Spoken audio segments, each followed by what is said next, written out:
Bismillahirrahmanirrahim waruhil kudus al-ilahul wahid. Demi nama Bapa, Putra dan Rohul Kudus ketiganya yang esa. Salam sahabat yang dikasih oleh Tuhan, berjumpa kembali dengan saya di channel ini. Terima kasih buat teman-teman yang mendukung perkembangan channel ini dengan cara subscribe, like, komen, dan share. Tuhan memberkati kita. Teman-teman yang dikasih oleh Tuhan, mungkin orang ini sudah teman-teman bakal kenal dan langsung kalian tahu.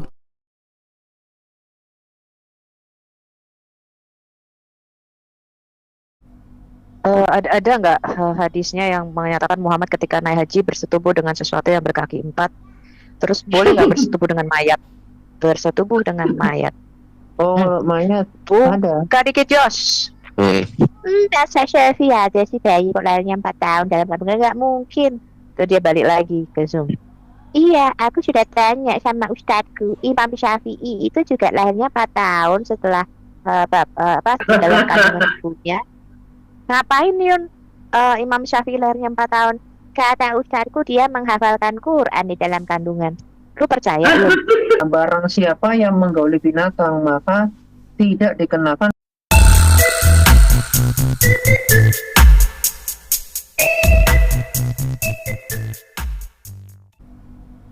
Ya, jajanan biasa. Jajanan jalanan. Iya ya, aduh. Itu diskriminasi 1375 loh. Ini ya. Itu yang landasan kalian tidak ada hukuman mati itu. Ini Hasan hukum hudud menjinai hewan babnya. Jadi di sini dikatakan Ibnu Abbas bahwa ia pernah berkata, barang siapa yang menggauli binatang maka tidak dikenakan hukuman had atau berzina atasnya. Terus telah menceritakan kepada kami Muhammad bin Bashir dengan hadis tersebut. Telah menceritakan kepada kami seterusnya. Hadis ini lebih sahih dari hadis pertama. Jadi kalau ada yang hadis yang mengatakan nggak boleh, berarti akan kalah sama hadis ini. Hadis manapun akan tetap kalah. Terus ini yang mencengangkan. Hadis ini menjadi pedoman amal menurut para ulama. Dan ini pendapat Ahmad dan Ishaq. Jadi malah jadi amal ya. Jadi pedoman amal ini. Oke ya. Mereka itu udah disampaikan ini ya, yang di live chat itu udah disampaikan semua, dibuka lebar-lebar ya, semua dibukain ini tentang kebenaran dari apa yang ada di kitab mereka. Tetap aja mereka masih bilang orang konten ini kerjanya secara kayak bodoh-bodoh gitu. Mereka nggak sadar aja kali ya. Dibukain gitu supaya kalian paham apa isi kitabmu. Gini loh. Kalau di Alkitab ya, kita bisa cek di Imamat 18 ayat 23. Dikatakan, janganlah engkau berkelamin dengan binatang apapun sehingga engkau menjadi najis dengan binatang itu. Seorang perempuan janganlah berdiri di depan seekor binatang untuk berkelamin karena itu suatu perbuatan keji. Terus di dalam Keluaran 22 ayat 19, siapapun yang tidur dengan seorang binatang pastilah ia dihukum mati. Seorang. Oh ya, seekor maksudnya. Iya, jadi Alkitab ngelarang loh. Ini Ngelarang ditabrak sama mereka. Nggak, ya. Sekarang gini Kiamat. Tadi kayaknya si itu mau bicara. Siapa? Si Mat. Itu ada nggak hadisnya yang menyatakan Muhammad ketika naik haji bersetubuh dengan sesuatu yang berkaki empat? Terus boleh nggak bersetubuh dengan mayat? Bersetubuh dengan mayat. Mayat ada. Kak dikit Jos. Mayatnya tante itu kan? Mayat si Bibi. Cuma kalau dalam bahasa apa Indonesia ini nggak ada ya, karena mungkin nggak diterjemahkan, terus juga di surat dokter nggak ada sih. Jadi terus di dalam teks Arabnya itu kayak diplesetin gitu. Itu kalau kita menilai ya, isi Quran dengan itunya apa punya si Muhammad itu. Kemudian hadisnya itu kira-kira berapa persen itu saling menolak antara itunya Qurannya dengan hadis. Itu berapa banyak itu yang saling menyimpang gitu, atau Paling sih ini ya, bentar ya, paling karena terus terang saya agak kesulitan menemukan hadis itu, tapi ya saya bisa lihat di sini. Nekrofilia ya ini. Nekrofilia Ada nilai fatwanya. Iya, bersetubuh dengan mayat. Nah, jadi ini kita ambil dari New Arab ya. New Arab ya, Tegon Mortifying Egyptian cleric is after sex with dead wife ruling ya. Jadi sini dikatakan suami itu boleh bersetubuh dengan istrinya yang mati. usia sampai berapa jam setelah kematian? Kalau meninggal 6 ya, kalau nggak salah 6 ya. 6 jam. Kalau kan mereka kan nggak di itu kan, nggak diformalin kan, jadi makanya Enggak ya, cuma kayak kan kan situ bahaya. iya karena sudah virus kan, maksudnya sudah bakteri kan Maksudnya kan it is permissible it is a sample not correct ya. Jadi itu permissible ya. Cuman duraan ruginya kalau cewek suaminya mati nggak boleh bersetubuh. Soalnya titiknya orang berdiri. Letoy, letoy. Siapa bilang kan kita nggak pernah tahu kan mereka standar ini Itu kalau lu mati itu masih berdiri. ya, sekarang gini di surga kan di surga ini dikasih kekuatan 100, di surga dikasih kekuatan 100 ya kan? Jadi sebelum di surga ya udah pasti kan di-training dulu gitu. Bandi, kalian bilang Tuhan adalah Yesus, itu jalan siapa? Kamu aja ngongol-ongol. Kalian belajar. Ya, Masuk. di sini katakan ya, Ini Bandi masuk sini, Bandi. during a period of 6 hours after their pressing ya, jadi ada kira-kira ya 6 jaman lah. Jadi selama 6 jam itu mau berapa kali keluar terserah gitu. Wis berapa kali Mau keluar? 10 kali, iya mau 10 kali, mau 20 kali sebisa lah kerja target. Iya dong kerja target 6 jam doang. Kuat-kuatnya. Iya, kerja target 6 jam. Kerja target. Kayak gitu. Aduh. We want to make some bizarre. Ya uang orang Mesir itu agak-agak aneh gitu. Jadi kalau ada cari-cari itu agak susah sih. Iya. Gimana? Bandi kamu malu kan? Iya. Aku ada ininya nih. Manusia sempurna. Wow. Ya, ini tadi ini kalau di copy kurang lebih sama ya sama yang tadi yang disampaikan. Jadi anggota parlemen Mesir itu mengesahkan undang-undang yang nanti landasannya kita bisa cek di dalam kitabnya mereka. Cuman ini rata-rata bahasa Arab. Iya, karena kan nggak mungkin juga diterjemahkan kan mereka. Mereka malu. Kan dikatakan itu kan ini kan apa sampel kan. Ini ya, ini di dalam Aduh, kitab aku malu. Al-Mabsut of Imam Abu Bakar. Di sini dikatakan ini nomor jilid 5 ya, halaman 133, hubungan seksual dengan wanita yang sudah menikah bukanlah halangan untuk pernikahan. Yaitu seorang pria boleh menikahi anak dari perempuan yang sudah meninggal setelah berhubungan seks dengan mayat ibunya. Terus ini hubungan seksual setelah kematian bukanlah sebenarnya hubungan seksual, makanya diperbolehkan gitu. Ini logika macam apa ini? Karena dikatakan vagina wanita yang mati itu tidak berharga, teman-teman. Iya, artinya seperti itu kan. Terus dalam ini usul Agama ini memang kurang ajar satu agama ini. dikatakan hubungan seksual dengan wanita yang sudah meninggal bukanlah halangan untuk pernikahan. Terus ini sama nih, ini kitabnya ini hubungan intim dengan wanita yang sudah meninggal bukanlah halangan untuk menikah menurut pandangan ulama dengan suara bulat atau dengan yakin. Tidak ada hubungan untuk berhubungan badan dengan wanita yang sudah meninggal atau dengan binatang. Ini pada kitab Al-Iqna Al-Fihal. Jadi semua ada dalilnya ya, jadi bisa dicek sendiri. Tapi semua ini didasarkan bahwa Muhammad sendiri pernah berhubungan badan dengan mayat, yaitu bibinya sendiri. Ya nggak? Iya, Bibi. Nah, ini Bibi. kelapan si Momo nih. Momo. Apa? Jangan penjemahannya. Oh, aduh. Momo jadi momok. Quran menyempurnakan ajaran sebelumnya. Let I know. Aduh, pungguk merindukan bulan. Iya. Masuk, nggak usah komen-komen, kita udah buka link. Makanya nih parah. Masuk, saya tantang kalian yang katanya Quran menyempurnakan. Quran menyempurnakan. Terus Menyempurnakan. Itu logika macam apa itu yang mau membenarkan menyempurnakan itu? iya. Hanya lagi Kristen apa punya hukum syariat? Jangan hukum-hukum masukin di sini. Selesaikan aja dulu hukum-hukum tuh. Ditungguin itu. 69 sama Ewan. Anak-anak. Ya bisa-bisanya ya, kayak wanita orang udah meninggal itu loh masih aja dibikin aturan begitu. Udah jadi bangsa. Hewan. Udah jadi bangsa masih aja digarap. Iya. Hewan juga dibilang karena itu nggak termasuk hukum ini, nggak masuk hukum zina, berarti menggoleh binatang itu bukan termasuk hubungan intim gitu, jadinya diperbolehkan. Yang saya lagi membayangkan itu dengan ayam, kasihan banget itu ayam hancur itu belakangnya. Iya. Kok bisa? Ayam hancur belakang, nggak bisa dimakan dong. Tapi ya kalau dicek budaya Arab saat itu ya, orang-orang pagan Quraisy itu ancur-ancuran. Memang tradisinya mereka ini kan memang parah ya. Makanya Alkitab pun udah bilang nih, Yeremia 3 ayat 2 itu. Kalau ya seorang Arab, karena memang Arab ini terkenal dengan hal seperti itu. Makanya kalau kita lihat di dalam hadis Sirah Nabawi Al-Mubarakfuri itu tentang tradisi di zaman jahiliyah, itu mereka perkawinannya pun rame-rame Arab. Jadi satu wanita itu bisa dihajar sama 10 laki-laki. Ya makanya jadi pertanyaan kalau selisih umur Muhammad dengan Hamzah itu bisa 4 tahun, sedangkan nanti kita cek di dalam Sirah Nabawiyah, setelah pernikahan di hari yang sama Abdul Muthalib dengan Abdullah, itu Aminah dipastikan hamil yang kemudian 2 bulan sampai 6 bulan ya, itu beda pendapat. Itu Abdullah itu meninggal. Artinya harusnya ya cuma ada 2 kemungkinan, umur Muhammad dengan Hamzah itu sama, atau umur Hamzah itu jauh lebih muda daripada Muhammad. Tapi konsekuensinya, tapi malah hasilnya itu ternyata umur Hamzah itu jauh lebih tua dari Muhammad.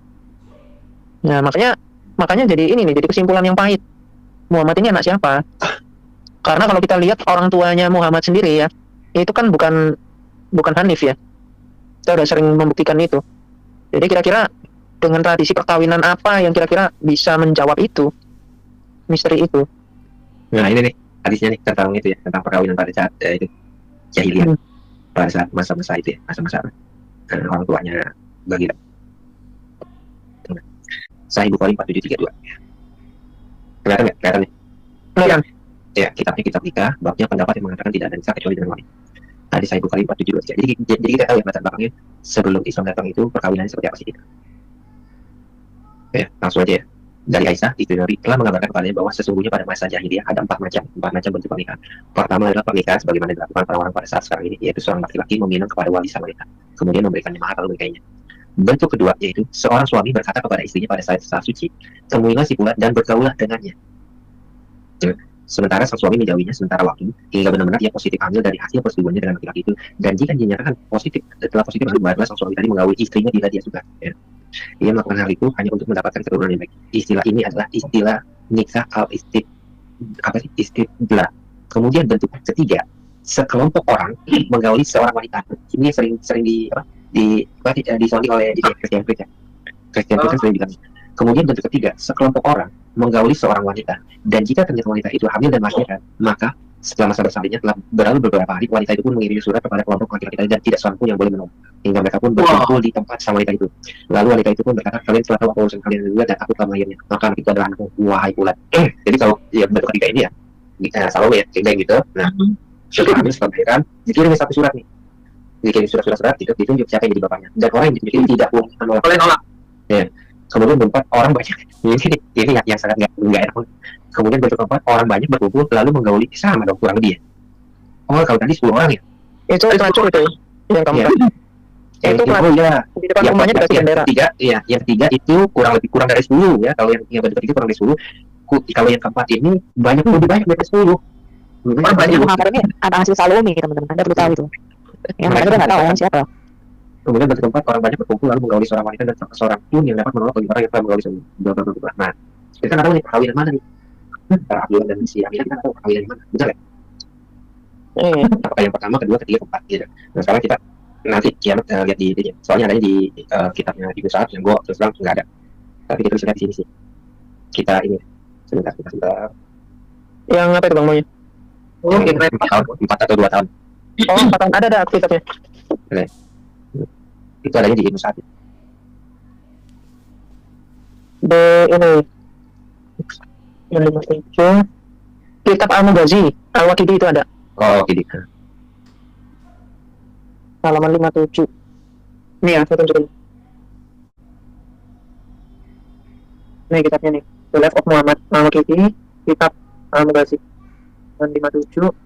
Di sini dikatakan nih, umur Hamzah nih, Hamzah itu lebih tua dari Nabi, ya, yaitu 4 tahun. Tuh.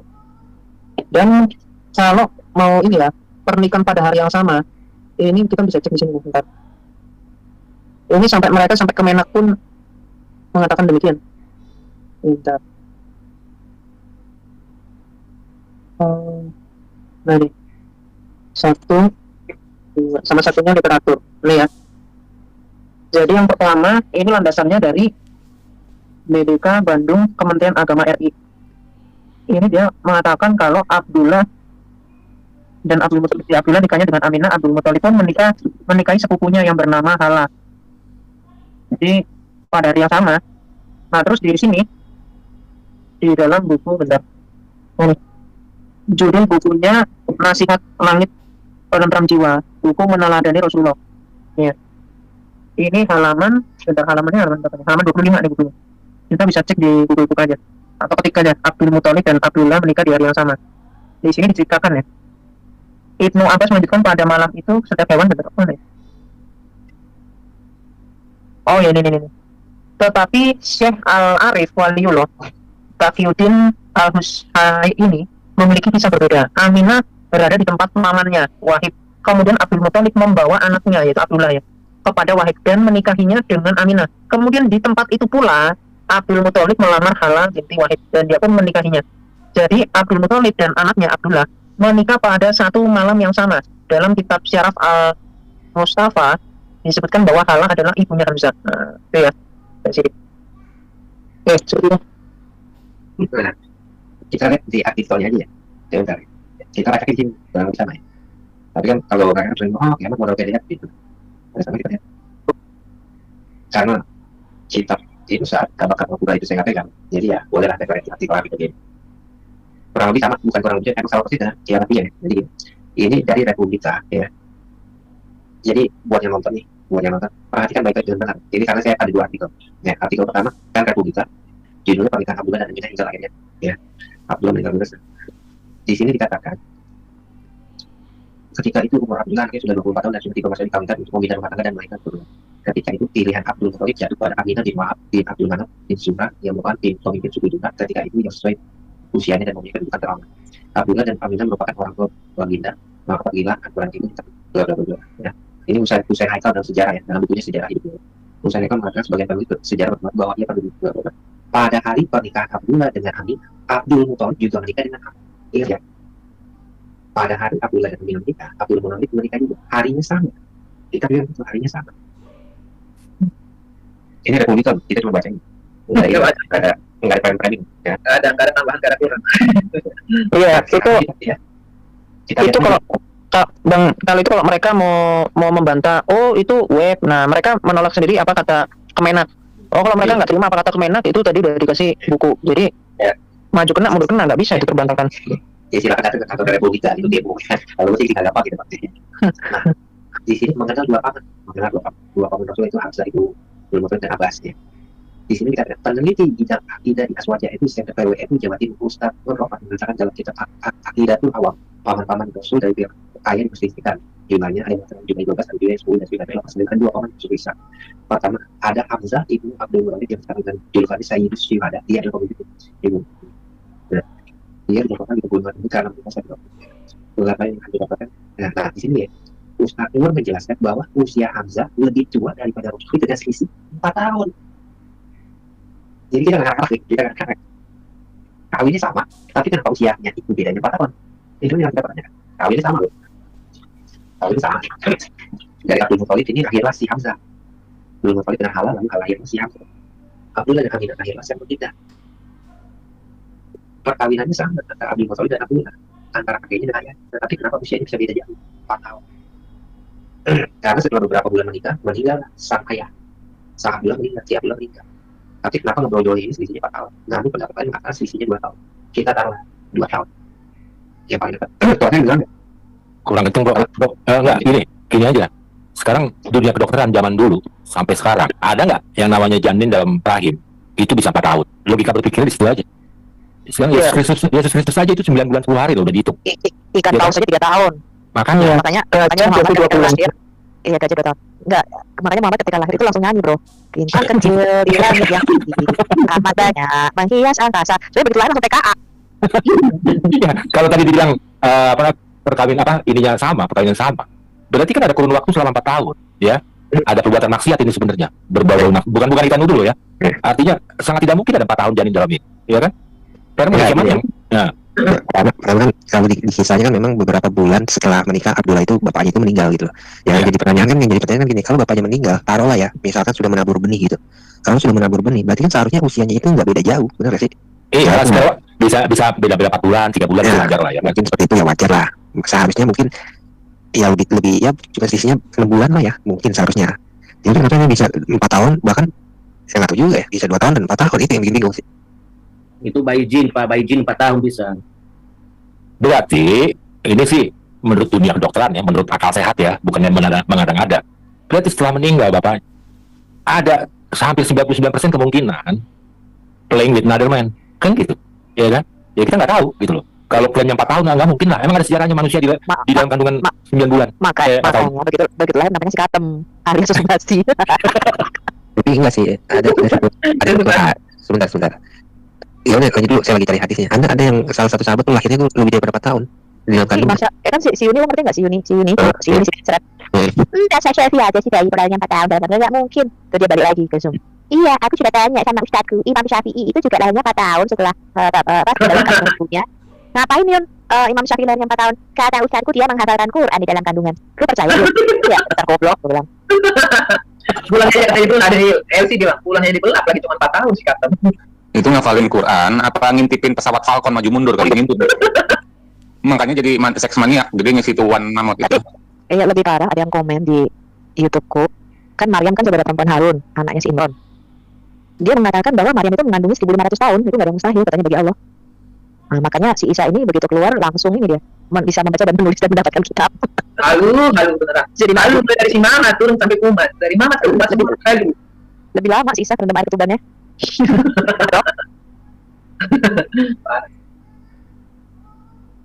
Ya udah dapat 40. Belum lagi cari. Kalau gitu saya boleh nanya sama kiamat nggak nih, kiamat? Dapat 40. Iya.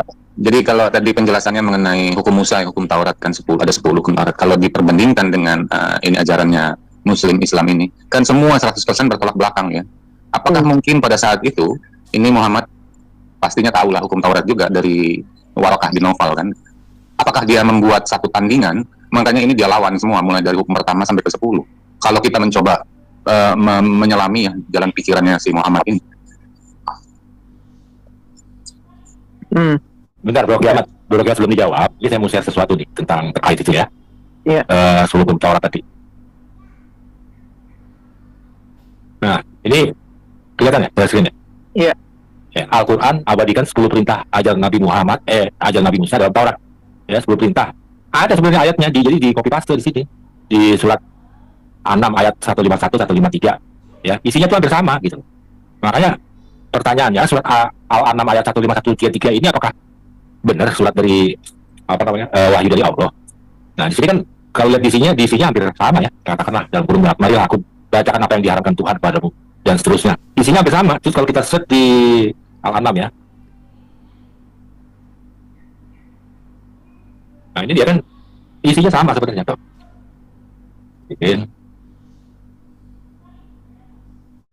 Nah, ini kan sama isinya. Cuma sendiri hukum 10 hukum Taurat yang ada di kitab Musa itu ada di Al-Quran, dikutip sama dia. Cuma isinya banyak yang berubah gitu loh. Nah, menurut Kiamat gimana nih? Ya, tuh sebetulnya ini sih, hukum Taurat itu umum. Sebenarnya kalau mau dicocok-cocokin gitu, ya ada. Cuman kan pada akhirnya kan semua bertentangan. Nah, itu sih sebetulnya yang menjadi daya uji. Apakah seseorang itu adalah benar-benar nabi atau tidak? Ketika di ajaran sebelumnya benar-benar tidak berkompromi, ya. Seorang nabi yang melakukan suatu kesalahan pasti Tuhan itu langsung tegur. Gak ada. Allah Israel itu yang sangat saklek, benar-benar gak ada kompromi ya dengan dosa. Bahkan kalau kemudian dia mengatakan ini ya, hukum Taurat jangan menyembah Allah yang lain misalkan. Tadi kita udah coba buktikan dengan surat 3 ayat 16 ayat 51 tadi ya. Bahwasanya yang mengampuni dosa itu hanyalah Allah. Surat 3 135 ya. Yang mengampuni dosa itu, yang menghapus dosa itu hanya Allah. Tapi ternyata batu Hajar Aswad, ya tawaf, itu ternyata mampu untuk menghapus dosa. Berarti kalau hanya Allah, berarti Allah mereka jadi apa? Masa jadi batu? Kan nggak konsisten. Jadi mencium batu tidak ada di Quran. Tadi sebenarnya membentrokkan antara Quran dengan hadits. Nah, kemudian kalau kita lihat di dalam Alkitab ya, coba di dalam Mazmur 147 ayat 19 sampai 20. Ini Zabur ya. Di sini dikatakan, ia memberitakan firman-Nya kepada Yakub, ketetapan-ketetapannya dan hukum-hukumnya kepada Israel. Ia tidak berbuat demikian kepada segala bangsa, dan hukum-hukumnya tidak mereka kenal. Jadi memang tidak akan keluar, ya tidak akan pindah dari Allah Israel tiba-tiba jadi Allah negeri Mekah gitu, nggak akan. Seperti surah 27 ayat 91, jadi Tuhan negeri Mekah. Ya makanya akan sangat-sangat berbanding terbalik. Jadi ini sebenarnya apa sih? Sebenarnya mereka mau beriman ini udah saking cinta matinya atau saking bodoh amatnya atau apa yang membuat tetap bersikukuh. Nah, balik lagi pertanyaanku kemarin itu simpel ya ke Muslim. Kalau Tuhan itu ngaku-ngaku pencipta manusia, kenapa kemudian dikatakan Tuhan itu tidak boleh menjadi manusia? Nah, narasi mereka mengatakan gini, loh kalau Tuhan jadi manusia jadi kemuliaannya hilang. Terus aku balik lagi, aku tanyain, loh kalau Tuhan itu mulia, kenapa ketika menjadi manusia dia tidak bisa tetap mulia? Loh, kenapa dia tidak bisa menjadi sama dan dia memberikan contoh yang sempurna sehingga manusia itu bisa mensuri tauladani, mendekati sempurna itu gitu loh, supaya bisa menjadi seperti dia. Loh, kok malah mentaati Muhammad, mentaati Tuhan? Kok bisa standarnya manusia yang seperti ini setara dengan menghambakan diri kepada Tuhan? Loh, ini kan udah sangat-sangat gagal ya secara logika. Gitu loh. Jadi jangan pernah membatasi Tuhan untuk menjadi manusia. Jangan percaya dengan konsep Tuhan yang dikandangin kayak ayam. Karena kalau Tuhan konsepnya dikandangin kayak ayam, kamu agnostik aja sama kok. Orang agnostik sama agama Anda bahkan mungkin lebih mulia orang agnostik karena mereka menggunakan hukum moral. Oh, kalau misalkan membunuh, ya maka itu hal yang salah gitu ya. Hukum Taurat yang taruh di dalam hatinya dia itu hal yang demikian gitu. Nggak mungkin siapa yang mengganti agamanya maka bunuhlah. Nggak mungkin tuh. Orang ateis itu jauh lebih bermoral. Makanya ada kemarin statement dari orang ateis ya. Jadi dia mengatakan lebih baik ateis daripada salah memilih agama. Atau lebih baik itu agnostik ya, daripada salah memilih agama.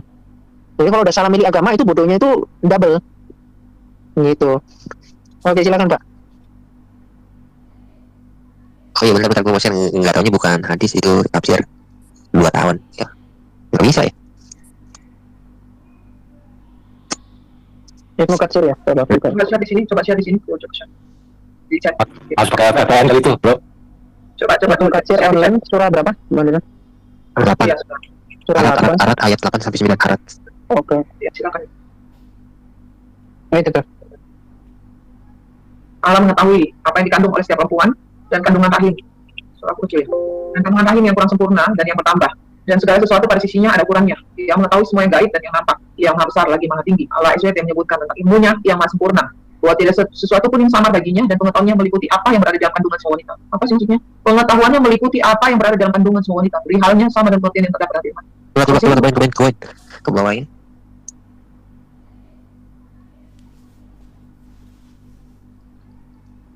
Nah itu yang ada hak dalam meriwayatkan dari Ibnu Abbas. Ada hak telah meriwayatkan dari Ibnu Abbas sehubungan dengan makna firman-Nya dan kandungan rahim yang kurang sempurna dan yang bertambah. Yang dimaksud dengan rahim yang kurang sempurna ialah yang kelahirannya kurang dari 9 bulan. Sedangkan yang bertambah ialah yang masa kelahirannya lebih dari itu. Ada hak mengatakan bahwa ibunya melahirkannya setelah mengandung selama 2 tahun. Oh, ketika ia dilahirkan, kedua gigi serinya telah tumbuh. Gigi saya ibu dong. Tahu nggak tuh? Giginya udah tumbuh. Gigi udah tumbuh kok, 2 tahun dalam kandungan, ale. Gimana brojolnya ya kalau udah 2 tahun dalam kandungan itu ya brojol gimana ya, gigi udah tumbuh. Padahal bayi yang keluar dari rahim itu kan harus ngecil dulu baru dipompa gitu keluar. Ini kalau gigi udah tumbuh, tumbuhnya lebih gede. Giginya berarti lebih gede dari kepala. Langsung minta uang jajan, Bu, di lato-lato. Aduh, langsung Nah, minta. ini yang saya share lagi itu yang masa kandungan. Masa kandungan itu bisa 4 tahun, 6 tahun. Percaya kandungan bisa 4 tahun. Gak suka gitu ya. Jangan-jangan hanya menuin aja banyaknya. Tadi buka tuh, Bu Juli, yang saya udah share itu. Ini loh. Oh, yang tadi ya? Yang baru. Oke, ini Pak. Nah, selama waktu maksimal kehamilan dalam pandangan Islam. Nih. Suruh Dari bacaan yang itikaf ulama dalam hal ini. Ini. Ikhtilaf ulama dalam hal ini. Ikhtilaf ulama. Nih, baca. Lot. Apa? Di sini kan Imam Ahmad dan Imam Syafi'i berpendapat bahwa waktu terlama adalah 4 tahun. Terlama itu 4 tahun, seumur Ahmad ya, baginda dibuatkan ya. Itu saking mau belanya ya, dibela-belain tuh akal sehat, diputar balik. 5 tahun loh, boleh loh, 5 tahun loh. Ini 5 tahun. Ini 5 tahun. Itu kalau 7 tahun gimana tuh? Kan ada bisa tuh 7 tahun. Ya, 7 tahun itu gimana itu? 6 tahun ini 7 tahun. Aduh. 6 tahun dan 7 bulan. 6 tahun dan 7 tahun dan pendapat Muhammad bin Al-Hakim 1 tahun tidak lebih. Dan pendapat tahun juga 9 banyak ya pendapat ya. Ini pendapat doang kan. Dari mana ilmunya ini 7 tahun dalam kandungan? Udah sekolah dong, main sekolah-sekolahan. Tapi gini ya, di dalam mereka itu pendapat yang satu tidak mengalahkan pendapat yang lain. Jadi misalkan mayoritas pendapatnya itu 4 tahun, ya yang pendapat 7 tahun tetap dipegang juga. Jadi tidak menggugurkan. Sistemnya begitu, Mas. Makanya jadi Yesus Kristus yang disalib mati dan digugurkan ya. Itu tidak digugurkan dengan pendapat Isa dengan sendiri tidak gugur hanya karena Isa tidak lahir kan. Tidak mati, tidak disalib dan tidak mati tapi diangkat. Nah, berarti tidak gugur itu ya. Justru mereka kekuatan gitu ya. Harusnya gugur. Kalau mereka katakan Isa adalah Yesus ya. Itu terus tuh dia situ tanya ulang. Menyusul anaknya selama 2 tahun penuh, oke. Sekarang lagi ya. Aneh. Itu aneh banget sih.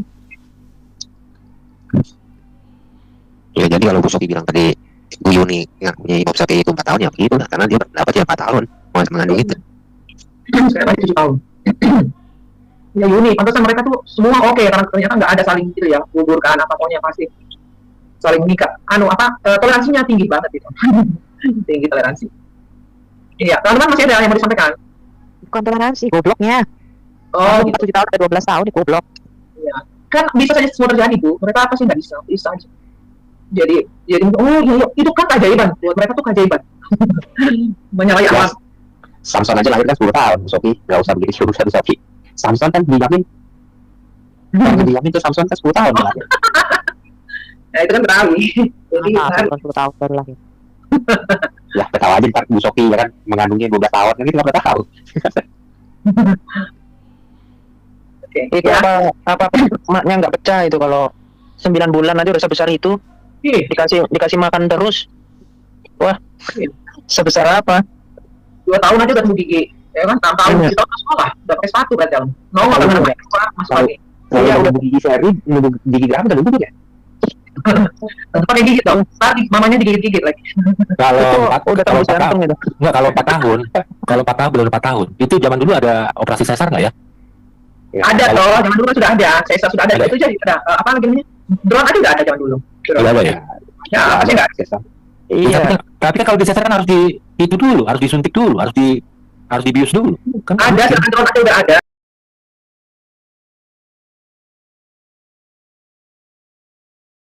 Baik teman-teman yang dikasih oleh Tuhan, kira-kira apa respon teman-teman ketika mendengarkan cerita mujizat terbesar yang pernah ada, bukan kesembuhan dari sakit penyakit, tapi mujizat terbesar sepanjang zaman, dulu, sekarang, dan selama-lamanya adalah ketika orang berdosa itu menerima keselamatan. Itu mujizat terbesar. Ketika umat berdosa, ketika manusia berdosa menerima keselamatan, diselamatkan, itu mujizat terbesar. Jangan sampai ketinggalan, karena Yesus menanti dan datanglah kepada Dia. Teman-teman yang dikasihi oleh Tuhan, semoga kita diberkati. Jangan lupa mendukung dengan cara subscribe, like, komen, share di media teman-teman. Tuhan memberkati kita. Bye-bye.